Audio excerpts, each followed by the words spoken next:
eu vou começar aqui com os discursos, né? O Lula abriu a Assembleia Geral das Nações Unidas, né? Mandando recados para os Estados Unidos, que devolveram com tapas. Porém, no meio dos tapas, surgiu um afago. Foi uma coisa muito interessante que aconteceu. Foi tão interessante que o próprio Trump citou, que foi interessante no meio do seu discurso. Essa é uma pauta legal que a gente vai assistir juntos. A gente vai assistir alguns trechos desse discurso e vai aqui comentar juntos, tá bom? Então, eu espero que vocês gostem aí do que a gente selecionou para comentar. Bom, primeiro a gente vai citar alguns pontos do Lula, a gente vai focar no que o Lula falou. Então, pega um café, pega uma coca, eu tô aqui com café e eu tô aqui com um chá, que tá em infusão, tá terminando aqui um Indian Spicy Chai, tá? Eu tô aqui, ó. Tá aqui em infusão aqui do meu lado, que eu já vou tomar, porque essa é uma pauta deliciosa da gente conversar. Primeiro, minha visão inicial sobre a Assembleia. Eu achei que a Assembleia estava um pouco num clima meio cinzenta. Você tem o mundo numa situação hoje muito esquisita, porque a gente fala sobre multilateralismo ou bipolaridade entre Estados Unidos e China, mas ao mesmo tempo você está num mundo hoje com uma situação de guerra em que esses dois países mais os Estados Unidos, mas se intrometem em todas as guerras que estão acontecendo no mundo. Todas elas estão ganhando muita notoriedade, com exceção daquelas que acontecem em território africano. Essas não ganham tanta notoriedade. E aí o que acontece? Você tem situações em que o único local seguro, onde é a ONU, ele deixa de ser um local tão seguro assim. Então, muitos países importantes que deveriam estar lá para que essas negociações acontecessem não estão. Você não tem representação da Palestina, você não tem Putin, você não tem pessoas que deveriam estar lá para realmente fazer aquilo acontecer. Então, esse esvaziamento da ONU, que já vem acontecendo há muitos anos, ele está cada vez mais sendo reforçado, inclusive por essas grandes potências, porque a própria Estados Unidos, que criou a ONU há um tempo atrás, quando criou a Liga das Nações, depois acabou virando, né, a Organização das Nações Unidas, no pós-Segunda Guerra Mundial, ele próprio acabou esvaziando essa instituição quando começou a perceber que, ao fazer isso, deu poder a mais gente, quando ele poderia ter sido o dono do mundo. Essa é uma visão muito pessoal, sozinho, tá? Não é uma crítica aos Estados Unidos, é uma visão, é uma análise estratégica sobre um país que tem uma característica imperialista, como nós também temos, tá? O Brasil é um país de característica imperialista, não é um país de característica imperialista militar, é mais de soft power, porém nós também somos um país de característica imperialista. Nós temos vizinhos aqui, a América Latina já disse isso, que não nos veem gostam muito da gente, dos brasileiros, mas que têm algumas questões com a gente, porque somos, digamos que nós transbordamos as nossas fronteiras, tá? Até Portugal reclama quando os filhos deles falam português do Brasil. Então, eu acho muito interessante, então, que a gente trate desse assunto do Brasil. O Brasil sempre abriu as Assembleias Gerais da ONU. Essa foi a Assembleia de número 80, era uma Assembleia muito especial, um momento que deveria ser de celebração. Por que o Brasil sempre abriu as Assembleias Gerais da ONU? Uma curiosidade.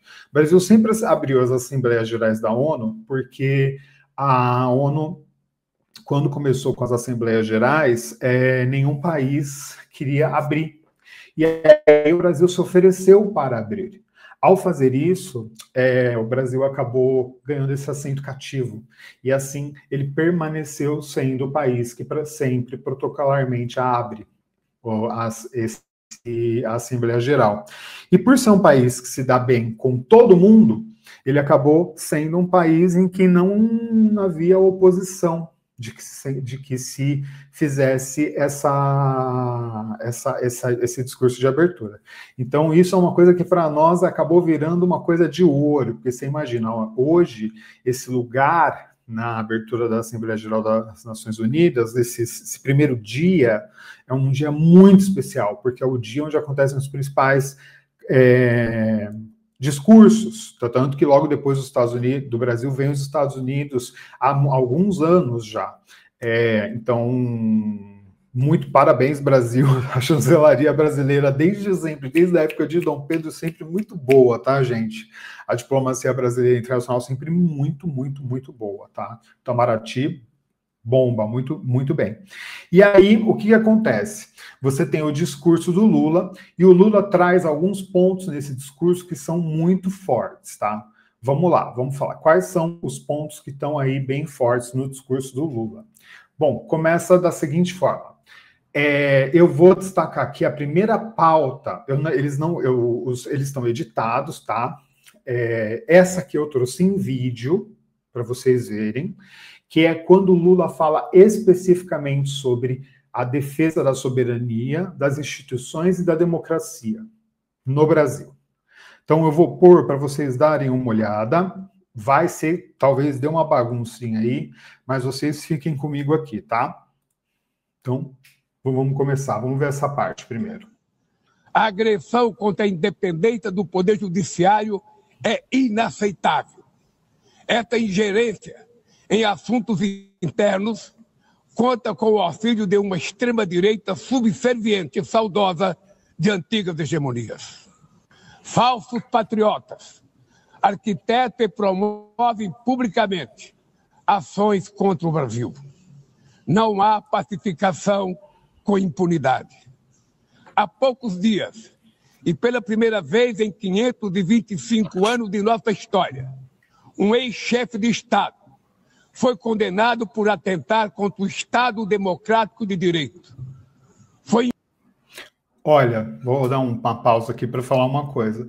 Muita gente ficou preocupada assim, nossa, o Bolsonaro não foi citado pelo Trump, o Bolsonaro não foi citado. O Bolsonaro foi citado, gente, o Lula tá falando do Bolsonaro aí, ó, só não falou o nome ainda para não passar vergonha. Investigado, indiciado e julgado, e responsabilizado pelos seus atos em um processo minucioso. Teve amplo direito de defesa, prerrogativa que as ditaduras negam às suas vítimas. Diante dos olhos do mundo, o Brasil deu um recado a todos os candidatos autocratas e àqueles que os apoiam. Nossa democracia e nossa soberania são inegociáveis. Seguiremos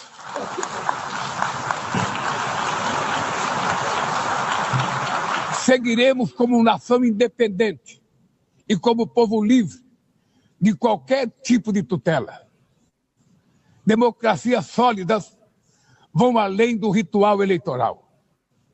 Seu vigor pressupõe a redução das desigualdades, a garantia dos direitos mais elementares, a alimentação, a segurança, o trabalho, a moradia, a educação e a saúde. Bom, uma pausinha aqui, gente, voltando aqui para falar com vocês sobre a pauta, né? Inclusive, ó, até foi destaque principalmente da mídia governamental, né? Porque a mídia governamental estava cobrindo e estava retransmitindo o sinal para as outras mídias. O discurso do Lula nessa parte foi muito importante porque ele literalmente contou, sem citar nomes, o que aconteceu com o Brasil, com o julgamento do Bolsonaro. Antes disso, ele ainda falou muito sobre como o Brasil estava sendo atacado por estar fazendo isso, mas ele trouxe o lado positivo disso, que é: nós não abrimos mão da nossa soberania, nós não teremos ingerência, nós não aceitamos ingerência no poder judiciário, e nós demos um exemplo para o mundo de como é que se faz. E ele disse isso com o Trump no backstage.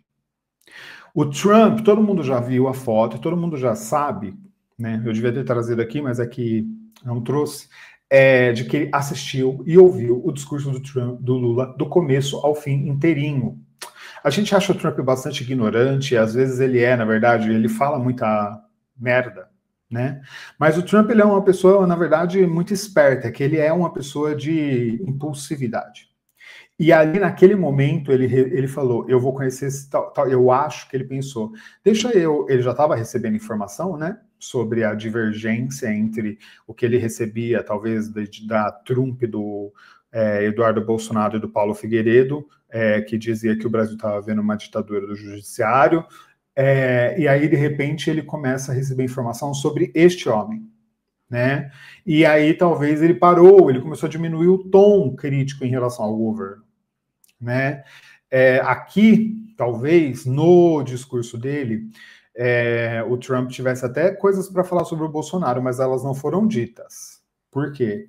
Por causa do que aconteceu nesse dia, depois desse discurso. O discurso do Lula foi tão forte, tão enfático, e o Lula tem uma oratória tão boa que alguma coisa ia acontecer. E o Lula é chavequeiro, né, gente? O Lula também é chavequeiro. O Trump pode ter chegado no Lula para conversar, mas foi o Lula que deve ter dado aquela olhadinha 43, né? O Lula se fez difícil. Vamos ver aí o que vai dar essa reunião, que a gente tem essa pauta depois. Mas aqui foi muito interessante que ele falou de 525 anos de nossa história, um ex-chefe de Estado foi condenado por atentar contra o Estado Democrático de Direito, ou seja, ele incluiu aí até os reis de Portugal. Desde que um português pisou aqui. Porque ele não pode citar o que vem antes dos 525 anos, porque a gente não tem nem registro disso, né? Mas até os reis de Portugal ele incluiu nesse ponto aí. Vamos ver agora o que o Lula falou, gente, sobre Gaza. Eu achei muito, muito forte e eu achei muito interessante porque não só foi um recado para Benjamin Netanyahu, como para Israel, como para Trump, tá? E como ele quis também ajudar e fortalecer a ONU, mostrando o quanto esses países estavam se desfazendo da própria ONU, da qual foi de onde nasceu Israel, tá bom? Olha que interessante, eu vou trazer de volta a pauta horizontal para a gente dar uma olhada e vamos ver como foi. Todos já sabemos que não haverá solução militar.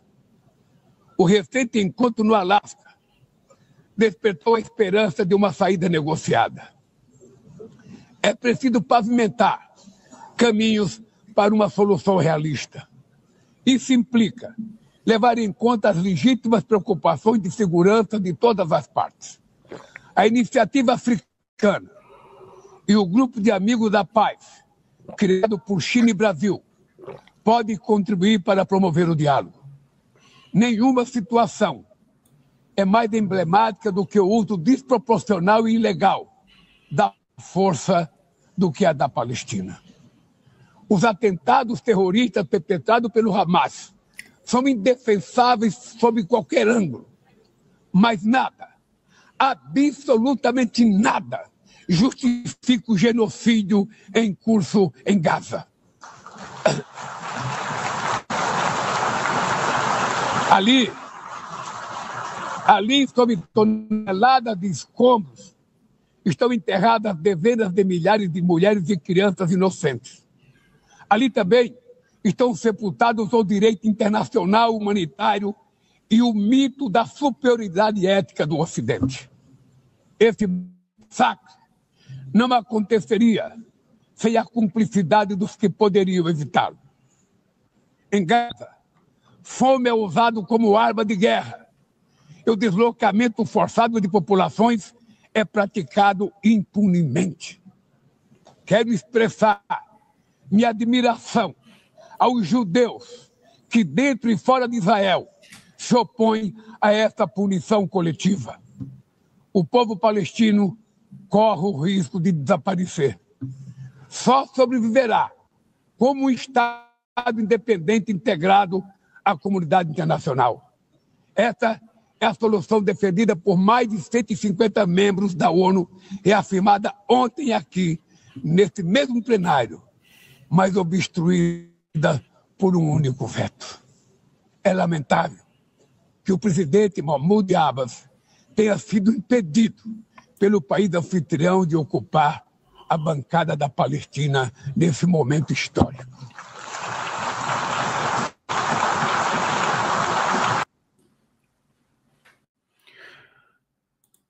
Pessoal, é lamentável mesmo, tá? Porque o presidente Mahmoud Abbas, ele é o representante da representação palestina e com aqueles problemas que a la Trump, de atraso de visto, não sei o que, até o Trump, até o Lula sofreu um atrasinho de visto, tá?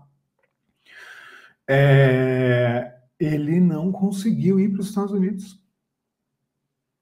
Então, foi uma questão realmente muito chata e suja para evitar que eles estivessem ali, porque os Estados Unidos é aliado de Israel e porque fazer com que a Palestina sentasse na ONU, como sempre sentou, tá? Como convidada, mas não como membro, como convidada associada, mas não como membro.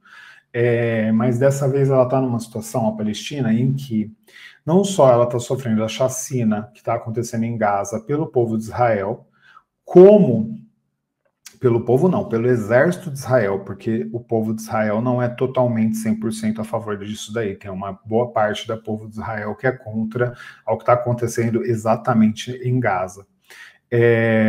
Mas ela está numa fase em que grandes países da Europa que não aceitavam reconhecer o Estado Nacional da Palestina agora estão aceitando. Então, são mais de 150 países nesse momento na ONU, nesse ano. Inclusive, França entrou para essa lista agora, tá? Reino Unido e tudo mais. O Brasil já aceita o reconhecimento da Palestina desde 2010. O Brasil foi um dos primeiros países a fazer o reconhecimento de Israel, ajudou a formar o Estado de Israel. Então, ele fez a mesma coisa com o Estado da Palestina, fez o reconhecimento. E nesse momento está muito chato com a maioria dos países, com 100%, os 99% dos países dizendo sim para esse reconhecimento e para o fim, para o cessar-fogo dessa guerra que está acontecendo em Gaza, e um único país, que é os Estados Unidos, com poder de veto, que é os Estados Unidos, vetar essa situação. E depois vir com o discurso do Trump de que ele é o cara que merece o Nobel da Paz. Então, é uma coisa bastante esquisita, né? Não tem nada a ver com vidas de pessoas, não tem nada a ver com o sofrimento de quem está do outro lado, mas tem sim a ver com os interesses de individuais de cada um desses líderes que estão aí.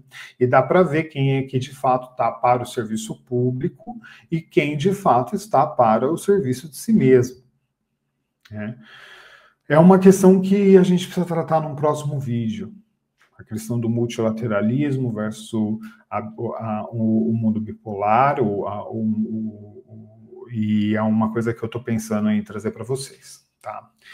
Tem outros discursos, tem outras partes do discurso do Lula de muito destaque, que eu não trouxe em vídeo, mas eu quero falar para vocês sobre outros dois pontos. Um foi quando ele falou sobre a diferença entre criminosos comuns e criminosos de guerra. Por quê? Porque os Estados Unidos, ele classificou recentemente os cartéis de narcotráfico mexicanos, colombianos, mexicanos e venezuelanos como grupos terroristas. E quando os Estados Unidos fazem isso, eles se dão o direito de atacar o território daquele país para atingir esses grupos terroristas, né? E aí o que acontece? Nesse sentido, aqui, o Brasil deu um recado, porque uma das retaliações e uma das sanções que estavam sendo discutidas pelos Estados Unidos era até a possibilidade de transformar o primeiro comando da capital, o PCC, e o Comando Vermelho, né, que é o CV, em grupos terroristas pelos Estados Unidos. Aí você fala, mas eu super concordo. Não discordo. Também acho que são grupos que trabalham com um certo, eu digo certo grau de terrorismo, porque eles não são a Al-Qaeda, né, que tem esse nível de derrubar as Torres Gêmeas. Mas o ponto é, eles trabalham com o terror também para conseguir o que precisam. A diferença é que a partir do momento que eles fizerem isso, eles vão se dar o direito de fazer atentados dentro do território, os Estados Unidos, fazer atentados no meio do Rio de Janeiro, no meio de uma favela. Imagina, caiu um míssil no meio de uma favela. Por quê? Porque ali era a sede do líder do Comando Vermelho. E aí pega fogo, é um míssil dos Estados Unidos. E isso é um atentado à soberania do seu país. Então você tem que tomar cuidado com isso. Você tem que tomar cuidado com utilizar uma coisa que parece que é para o bem para acabar fazendo mal. Então o que aconteceu nesse momento que ele disse isso? Ele disse o seguinte: é preocupante a equiparação entre criminalidade e o terrorismo. A forma mais eficaz de combater o tráfico de drogas é a cooperação para reprimir a lavagem de dinheiro e limitar o comércio de armas. Usar força letal em situações que não constituem conflitos armados equivale a executar pessoas sem julgamento. É essa a diferença. Você precisa fazer com que criminosos passem por um julgamento justo numa democracia. É esse o ponto que ele trouxe. Outras partes do planeta já testemunharam intervenções que causaram danos maiores do que se pretendia evitar, com graves consequências humanitárias. Então, é justamente por isso que ele traz essa preocupação. Imagina se nessa retaliação ao Brasil, o primeiro comando do PCC ou o Comando Vermelho acaba virando grupo terrorista, e aí, de repente, a gente começa a ter problema como drone dos Estados Unidos em cima de favela do Rio de Janeiro, passagem de caça americano em cima na marginal das grandes cidades de São Paulo, nas marginais, entendeu? Tipo, não pode acontecer isso. Parar navio do americano na nossa orla, como para na orla do Caribe. Não dá para acontecer isso, tá, gente? Sobre guerra na Ucrânia, tá, pessoal? A qual o Lula, do outro lado do mundo, está envolvido desde muito tempo, mas ao mesmo tempo, de certa forma, tem hora que ele é desprezado nas discussões e tem hora que ele é chamado pelo Zelensky. Tá? Na guerra na Ucrânia, o que acontece? Ele disse o seguinte: no conflito da Ucrânia, todos já sabemos que não haverá solução militar. O recente encontro no Alasca despertou a esperança de uma saída negociada. É preciso pavimentar caminhos para uma solução realista. Isso implica levar em conta as legítimas preocupações de segurança de todas as partes. A iniciativa africana e o Grupo Amigos da Paz, criados por China e Brasil, podem contribuir para promover o diálogo.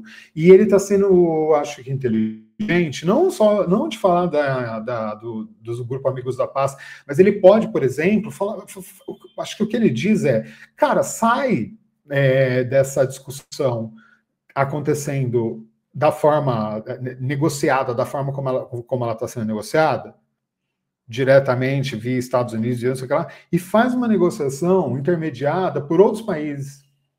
Faz essa tentativa. E traz de fato para a mesa, de forma legítima, quais são as suas reais necessidades. Ele está dizendo, abre o seu coração. E está tudo certo com isso. O único problema, e aí, Lula, você está falando para o resto do mundo e não para quem realmente deveria ouvir, é que o Putin não tem coração. Então a estratégia abre seu coração para o Putin, que coloca as cartas na mesa e tudo mais. Ele não vai fazer isso. O coração do Putin tem como sonho ser um novo Stalin, recompor a União Soviética, transformar a Rússia na maior potência que existe, em extensão territorial também. Então você tem que entender essa questão, e essa questão é inaceitável para os países ao redor, para qualquer país ao redor. Como que você vai conseguir atender essa situação? Então tem situações que realmente não dá. Não acredito que o problema do Putin é ter mais um aliado da OTAN, um membro da OTAN às suas bordas, porque já tem. Não acredito que seja esse o problema. O problema do Putin é que você tem uma certa necessidade de legado do Putin, que ele imagina, e ele vai construir esse legado, né? E esse legado também está rendendo dinheiro para ele. e para outras pessoas de alguma forma. Porque guerra sempre rende dinheiro para alguém. Morte sempre rende dinheiro. Morte dessa forma, né? Infelizmente. E para o tese central aí do discurso do Lula, o século XXI será cada vez mais multipolar. Para se manter pacífico, não pode deixar de ser multilateral. Tá, pessoal? Ele teve aí 18 minutos de discurso, ele foi aplaudido entre 4 e 5 vezes, se eu não estou enganado, e foi um discurso enfático, e aí quando ele saiu, né, demorou um pouquinho, e aí entrou o Trump. Demorou muito rapidinho ali, coisa de 2 minutos, entrou o Trump, tá? Agora eu vou trazer os verbatinhos do Trump, tá bom? Para vocês. O Trump basicamente, quando você está assistindo o Trump, parece como se você estivesse realmente assistindo um episódio dos Simpsons, né? É uma coisa muito engraçada. O que o Trump falou? Bom, primeiro, o Trump começou com queixa sobre o prédio, sobre a infraestrutura da ONU, toda essa questão. Então, ele ele já abriu com uma frase falando: estas são as 2 coisas que eu recebi das Nações Unidas, uma escada rolante ruim e um teleprompter ruim, porque o teleprompter também não estava funcionando na hora, mas acho que não sei se ele entendia como funcionava o teleprompter também. Sempre tem questões como essa, né? A gente nunca sabe. Agora, a questão da escada rolante foi discutida até na mídia, porque de fato a escada rolante parou no meio, enquanto ele entrou na escada rolante com a Melânia, a escada rolante começou, só que a escada rolante parou no meio, ele teve só que completar o trecho, tá, gente? Ele não teve que andar tudo. E ele falou sobre isso na Assembleia Geral das Nações Unidas. Isso é conhecido como Super Billionaire White People Problem, ou problema de gente branca e bilionária. É muito. Ele não reclamou no Twitter, ele reclamou na Assembleia Geral da ONU, cara. Depois que ele reclamou muito da ONU, gente, durante muito tempo. Aí ele começou a entrar na autoexaltação, que é uma parte de todos os discursos dele, qualquer lugar que ele está. Ele está no interior de Idaho, ele vai falar isso, ele está na Assembleia Geral da ONU, ele vai falar também, que é a autoexaltação. Então ele já começa com: hoje nós somos o país mais quente, we are the hottest country on earth, em qualquer lugar do mundo, e não há outro país nem perto da gente, da nossa economia, do nosso poder militar, e como a gente é incrível, só que ele não esquece que isso vem desde a Segunda Guerra, da Primeira Guerra já era assim. Então, tipo, o ponto é justamente a questão que ele começa a falar como se isso tivesse começado há 7 meses atrás, quando há 9 meses, 7 meses, né, atrás, que foi a posse dele. Que isso começou, porque ele começa a falar mal do Biden. E então ele começa a aproveitar, vamos falar um pouco mal do Biden. Começa a falar mal do Biden. Gente, o Biden tá doente, tá, tipo, muito mal. Acho que, não sei, uma questão com câncer, talvez. E muito idoso, tipo, lá na casa dele, sabe? Já nem tá com outras preocupações. E aí ele fala do Biden, e aí ele continua, e aí eu trouxe alguns trechos sobre temas importantes. Um deles eu vou conversar com vocês, que é o Irã. O outro a gente vai assistir, que é o trecho dele quando ele fala sobre a gente, né? Que é a fofoca. Então vamos lá. Primeiro o trecho dele sobre o Irã. Gente, ele foi nessa... Aí, quando ele começou realmente a falar sério, que foi os últimos 20 minutos do discurso, mentira, os últimos 30, que foram 57 minutos de discurso que ele ficou falando na Assembleia. Ele virou e disse o seguinte: Irã, né, para o Irã. Minha posição é muito simples. O patrocinador número 1 do terrorismo no mundo nunca poderá ser autorizado a possuir a arma mais perigosa. 3 meses... Aí teve esse discurso está cortado, tá, gente? Estou trazendo só trechos.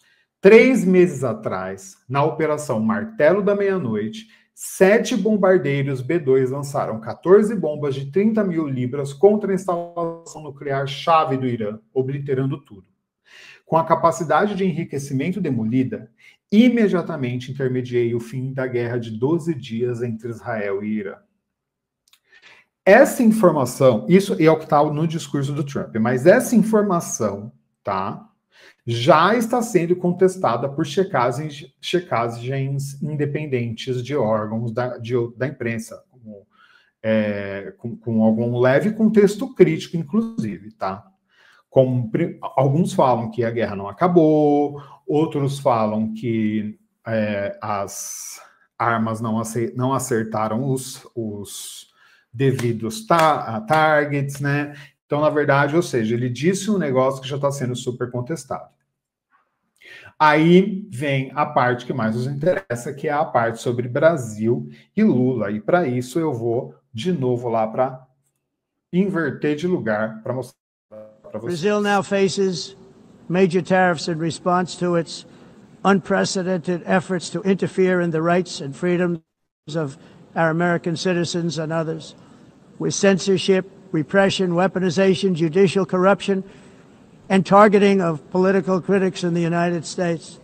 I have a little problem saying this because I must tell you, I was walking in and the leader of Brazil was walking out. We saw him and I saw him, he saw me, and we embraced. And then I'm saying, can you believe I'm going to be saying this in just 2 minutes? But we actually agreed that we would meet next week. We didn't have much time to talk, like about 20 seconds. They were in retrospect, I'm glad I waited because this thing didn't work out too well. But we did talk. We had a good talk, and we agreed to meet next week, if that's of interest. But he seemed like a very nice man, actually. He liked me, I liked him. But if you, and I only do business with people I like. When I don't like them, I don't like them. But we had, at least for about 39 seconds, we had excellent chemistry. It's a good sign. But also in the past, Brazil, can you believe this, unfairly tariffed our nation, but now because of our tariffs, we are hitting them back, and we're hitting them back very hard. As president, I will always defend our national sovereignty and the rights of American citizens. So I'm very sorry to say this, that Brazil is doing poorly and will continue to do poorly. They can only do well when they're working with us. Without us, they will fail, just as others have failed. It's true. Pessoal, o que eu acho muito legal dessa questão do discurso do Trump é que ele trouxe um momento em que ele parou a leitura do teleprompter. Então, eu não sei se ele estava realmente pulando um trecho e lendo algo e falando algo diferente do que estava no teleprompter, ou se ele acrescentou algo e depois continuou lendo o que estava no teleprompter. Por que eu estou dizendo isso? Porque no teleprompter poderia ter algo sobre Bolsonaro, e aí ele acabou, naquele momento, falando, aliás, é um pouco complicado dizer isso, e aí talvez tenha sido justamente o momento em que o cérebro dele fez esse corte do eu vou fazer a crítica sobre o julgamento do Bolsonaro e tudo mais. Não, aí ele decidiu não falar sobre isso. Ele falou, eu encontrei o líder do Brasil, ele substituiu, entendeu? Ou se ele realmente fez uma pausa, não tinha nada sobre Bolsonaro, fez uma pausa e simplesmente aproveitou para fazer uma anedota, né? Falou assim, aliás, né, já que eu estou falando sobre esse tema do Brasil, eu acabei de encontrar o líder do Brasil. E uma outra coisa muito engraçada, quando o Bolsonaro era presidente, eles tiveram a Assembleia Geral da ONU. O Bolsonaro foi 4 vezes, né, tem todo ano. E aí, numa das mais humilhantes e ridículas participações do Bolsonaro na Assembleia Geral da ONU, e vocês estão vendo que eu estou muito crítico do Bolsonaro hoje, porque realmente as participações eram ridículas. O Trump, eles não se encontraram nessa saída, entrada, eles não se encontraram. Só que teve um determinado momento em que o Trump estava passando por um corredor, já com aquele monte de gente em volta, fotógrafo, segurança. E aí o Bolsonaro se posicionou bem no corredor para o Trump na hora que o Trump ia passar. E aí, conforme o Trump passava, o Trump olhou para ele, né? O Bolsonaro disse, I love you. Eu não sei se vocês lembram disso. Eu vou resgatar esse vídeo para fazer um vídeo sobre isso. Ele disse, I love you. E o Trump respondeu alguma coisa como nice to meet you too. Que é tipo, eu te amo. E o Trump só respondeu isso. Só que agora, o Trump vem na Assembleia Geral da ONU, num palco desse tamanho, e fala, eu gostei muito dele, e eu só faço negócio com quem eu realmente gosto. Então, é uma coisa dolorida, deve ter sido um balde de água fria muito forte. E a gente vai dar uma olhada em como a direita deu uma reagida em reação a isso, tá? Realmente foi uma coisa que mexeu. Outros pontos importantes do discurso do Trump que a gente não pode deixar de citar, que é o outro ponto mais importante, na verdade, só mais um ponto, é Ucrânia e União Europeia, tá bom? Ele disse o seguinte, a China e a Índia são os principais financiadores da guerra em curso ao continuarem comprando petróleo russo, e de forma indesculpável, até países da OTAN não cortaram muita energia russa, estão financiando a guerra contra si mesmos. Eu não sei como ele não citou o Brasil aqui, tá? Porque a gente é pra caramba, ele criticou a gente muito sobre isso. Se a Rússia não estiver pronta para fazer um acordo para encerrar a guerra, os EUA estão totalmente preparados para impor uma rodada muito forte de tarifas. Mas, para funcionar, a Europa tem que adotar as mesmas medidas, cessando imediatamente todas as compras de energia da Rússia. Tá? Então, esse é um ponto super interessante, tá? Que ele colocou, que é exatamente a coisa do se eu ditar que vocês precisam agir assim, vocês precisam agir assim, senão essa guerra não vai acabar. A Europa, eu vou falar uma coisa para vocês, eu estou um pouco decepcionado com a União Europeia em relação a todo o comportamento dela desde o começo. Eu achei que ela saiu de uma posição de liderança de um assunto que está acontecendo dentro do próprio continente e ela relegou esse assunto realmente aos Estados Unidos, sabe? Como fez com a Segunda Guerra Mundial, e que o Roosevelt demorou tanto para aderir, e até que finalmente aderiu, quando percebeu que a guerra ia acabar pulando para o continente, para o Atlântico, o Oceano Atlântico para o continente americano. Eu acho que tem um ponto importante aí também, que é o fato de que, cara, a Europa não é o maior comprador do petróleo russo, né? Mas eles continuam comprando também. Os maiores compradores somos nós, os BRICS. Né? Meu trecho que eu escolhi aí, que eu acho que é o que o Trump quis dizer, que o que resolve guerra não são palavras vazias, é ação.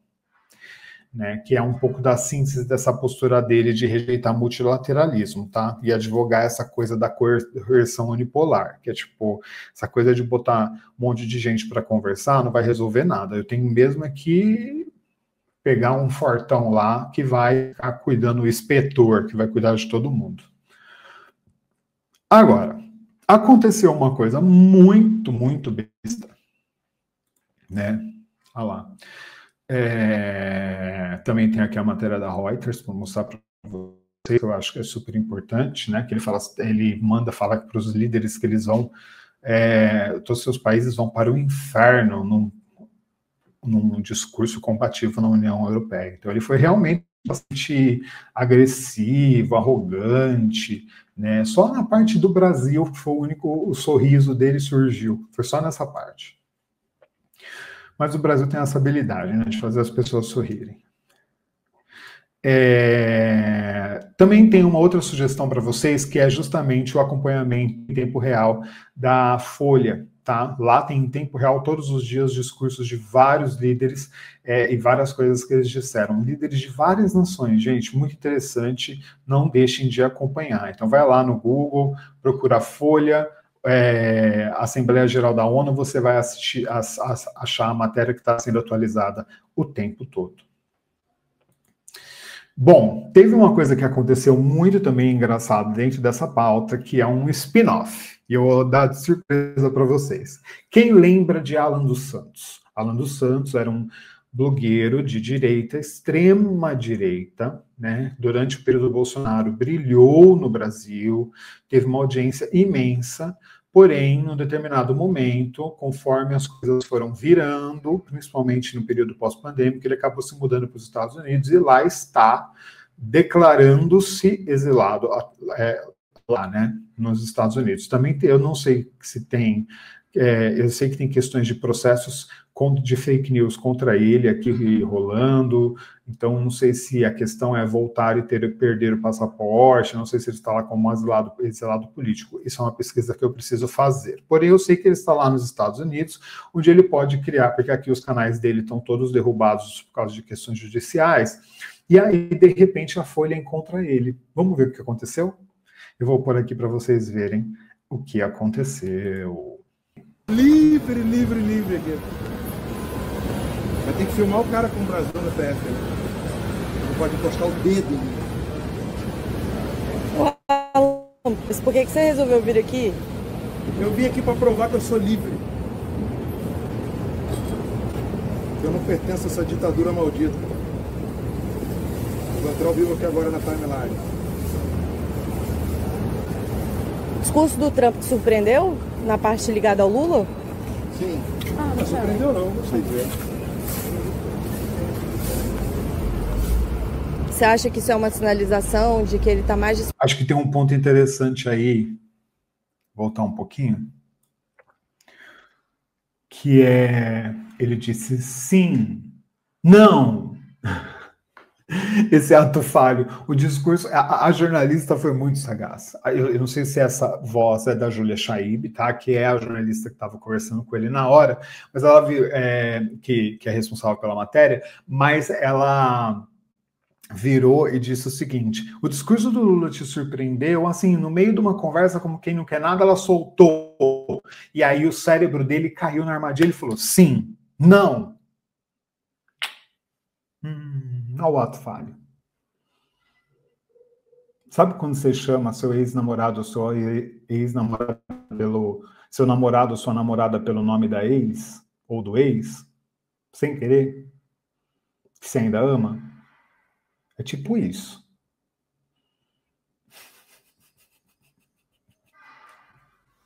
E escapa. A verdade, ela saiu espontânea. Depois vem o não, que é a proteção, para eles proteger a direita, né? Porque a direita nunca é pega de surpresa. Sim. Não surpreendeu não, não sei dizer. Você acha que isso é uma sinalização de que ele está mais disposto mesmo a negociar e... O Lula que não tá, né? Não, o Lula falou que topa a conversa. Eu vou acreditar em comunista agora. Mas o que você achou? Por que você acha que o Trump elogiou o Lula ali? O que você acha que aconteceu ali? Você quer o verbo achar ou você quer o verbo analisar? Você analisa ou não acha? O que você preferir dizer, os dois, talvez? O que você acha e como você analisa, então? Vamos lá. Meio óbvio, né? O Lula não falou que o Trump não queria falar com ele, agora o Trump deu a oportunidade para ele falar, agora é a chance dele. Agora não tem mais disputa. E como é que você analisa? O Lula sendo capaz do Partido Comunista não? Não, você acha que esse movimento enfraquece os esforços para aprovar a anistia? Vamos aprovar a anistia, né? Não sei que eles levassem o país a sério.